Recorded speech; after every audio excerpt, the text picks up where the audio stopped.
আল্লাহর জন্য আমল অনেকে করতে পারে, কিন্তু আল্লাহর জন্য ত্যাগ স্বীকার সবাই করতে পারে না।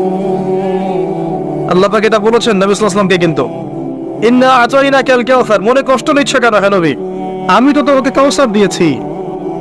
তারা তোমাকে অনেক কিছু বলছে, তুমি এতে কষ্ট নিও না, আমি তোমাকে কাউসার দান করেছি, মহান মর্যাদা দিয়েছি।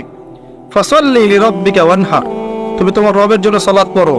ওয়ানহার মানে শুধু কুরবানি করো না, স্যাক্রিফাইস করো, ত্যাগ স্বীকার করতে থাকো। ইন্না শানিয়াকা হুয়াল আবতার, যারাই তোমার শত্রুতা করবে, হকের উপর তুমি আছো, যারাই তোমার শত্রুতা করবে, হুয়াল আবতার, লেজ কাটা হয়ে যাবে, ধুলোয় উড়ে যাবে ইনশাআল্লাহ। হকের উপর আপনি থাকেন, যারা আপনাকে প্রতিবন্ধকতা সৃষ্টি করার চেষ্টা করবে, আল্লাহ পাক স্বয়ং তাদেরকে ধুলো বানিয়ে উড়িয়ে দিবেন ইনশাআল্লাহ। এটাই আল্লাহর সুন্নাহ, যুগে যুগে এটাই হয়েছে।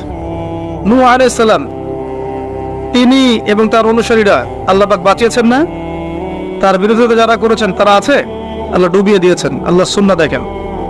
আদ জাতি, এই যে হুদ আলাইহিস সালাম, তার সঙ্গীদেরকে আল্লাহ পাক বাঁচিয়েছেন না, তার বিরোধিতাকারীদেরকে আল্লাহ পাক ঝড় দিয়ে উড়িয়ে দিয়েছেন। সামুদ জাতি, এই যে সালেহ আলাইহিস সালামের কওম, আল্লাহ পাক তাকে এবং তার অনুসারীদেরকে বাঁচিয়েছেন না, দুনিয়া আখিরাতে সম্মানিত করেছেন না, তার বিরোধিতাকারীদেরকে আল্লাহ পাক বজ্রপাত দিয়ে ধ্বংস করে দিয়েছেন।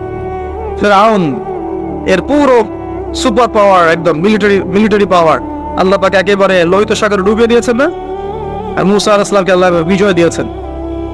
একই সুন্নাহ প্রত্যেক যুগে যুগে। ইব্রাহিম একা ছিলেন, আল্লাহ বলেছেন তুমি একাই একটা উম্মাহ। ইব্রাহিম, তুমি একাই একটা উম্মাহ। আল্লাহর কাছে হকপন্থীর দাম আছে, সংখ্যা গরিষ্ঠতার দাম নাই। হকের দাম আছে, সংখ্যা গরিষ্ঠতার দাম আল্লাহর কাছে নাই। আল্লাহ দেখবেন হক কোনটা। 1 কোটি মানুষ যদি বলে যে সুদ হালাল হালাল হালাল, কোশ্চিনকালে হালাল হয়ে যাবে না। একটা মানুষ দাঁড়িয়ে যদি বলে সুদ হারাম, হারামই থাকবে। এটাই আল্লাহর সুন্নাহ, এটাই হক। ওয়াকুলুল হাক্কু মির রাব্বিকুম, হক তোমার রবের পক্ষ থেকে আসে। ফামান শাআ ফালইউমিন, যার ইচ্ছা হয় ঈমান আনুক, ওয়ামান শাআ ফালইয়াকফুর, যার ইচ্ছা হয় অস্বীকার করুক। ইন্না আ'তাদনা লিয-যালিমিনা নারান, আমি জালেমদের জন্য নার, আগুন প্রস্তুত করে রেখেছি। আহাতা বিহিম সুরাদিকুহা, একেবারে ঘিরে ধরবে আগুন ওদেরকে। ওয়া ইস্তাগীফু মান ইউগাসু কালমুহলি ইয়াশবিল ওয়ুজুহ, এমন পানি দেওয়া হবে ওদেরকে, পানি চাইলে ওই সময়, যে পানি ঢালা মাত্রই সব দেহ ঝলসে যাবে, মুক্ত। নাউযুবিল্লাহ।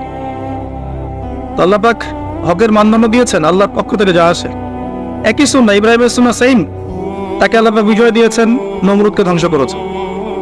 আসেন, এই যে মুহাম্মদ সাল্লাল্লাহু আলাইহি ওয়াসাল্লামের যুগে আসেন, এই যে আবু লাহাব, আবু জাহেল, উতবা সাহেব আছে, কার অস্তিত্ব আছে?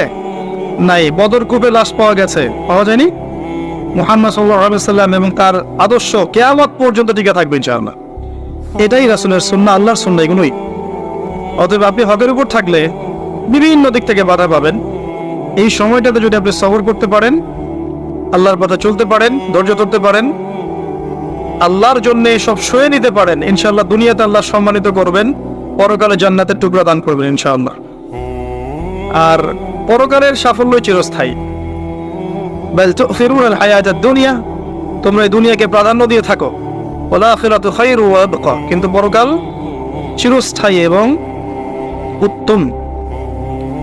তো অ্যাজ এ ইয়াং স্পিকার আমি এটা বলছি যে তরুণরা যারা দিনের পথে আসবেন, প্রত্যেক ধাপে ধাপে আপনাকে প্রতিবন্ধকতা ফেস করতে হবে।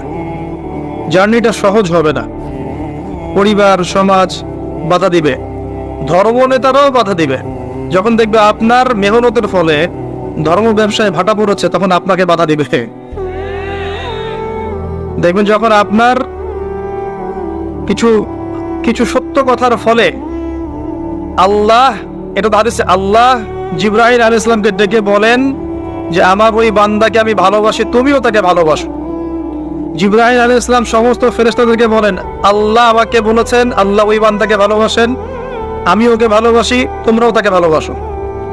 এরপর ফেরেশতারা দুনিয়াবাসীর উপর ঘোষণা করে যে আল্লাহ অমুক বান্দাকে ভালোবাসেন, জিবরাইল অমুক বান্দাকে ভালোবাসেন, আমরাও এই বান্দাকে ভালোবাসি, হে জমিনবাসী তোমরাও তাকে ভালোবাসো।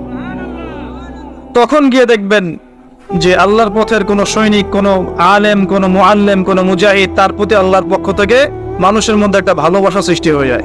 এটা এমনি এমনি হয় না, এটা এমনি এমনি হয় না। এই উম্মার মধ্যে এমন অনেক মানুষ আছেন যাদের নাম এখন পর্যন্ত মানুষ শ্রদ্ধার সাথে স্মরণ করে, করে না? তারা কি মানুষকে টাকা দিয়ে ওয়াজ মাহফিলে নিয়ে আসছিল? আসে নাই। মহব্বত থেকে আসে নাই। তা আপনি যখন এভাবে খেদমত করতে থাকবেন, সবার তো সয়ে যাবে না। কিছু মানুষের গাত্রদাহ হবে, কিছু মানুষের হিংসা হবে, ঈর্ষা হবে, কিছু মানুষের ধর্ম ব্যবসায় ভাটা পড়বে, কিছু মানুষের পরশ্রী কাতরতা রোগে ভুগবে, কিছু মানুষ ইন্টেনশনালি আপনাকে ডাউন করার চেষ্টা করবে। এবং ইসলামের বিরোধী শক্তিরা এই মানুষগুলোকে কাজে লাগাবে। ইসলামের বিরোধী শক্তিরা এই মানুষগুলোকে ওজ্জা বা দড়ি মনে করে কাজে লাগাবে। এটাই হচ্ছে সারা বিশ্বে চলে আসছে দীর্ঘদিন থেকে। এটাই এই পৃথিবীর সুন্নাহ। তবে যুবকদেরকে বলবো, হতাশ হবেন না, ভেঙে পড়বেন না, আল্লাহর পথে চলতে থাকবেন। আপনার জীবনের শেষ দিনটা যেন আল্লাহর পথে চলতে চলতেই শেষ হয়। ইন্নামাল আমালু বিল খাওয়াতিম। মানুষের নেক আমল শেষের উপর ডিপেন্ড করে, নিয়তের উপর ডিপেন্ড করে এবং শেষের উপর ডিপেন্ড করে। অতীতে কি হয়েছে ভুলে যান।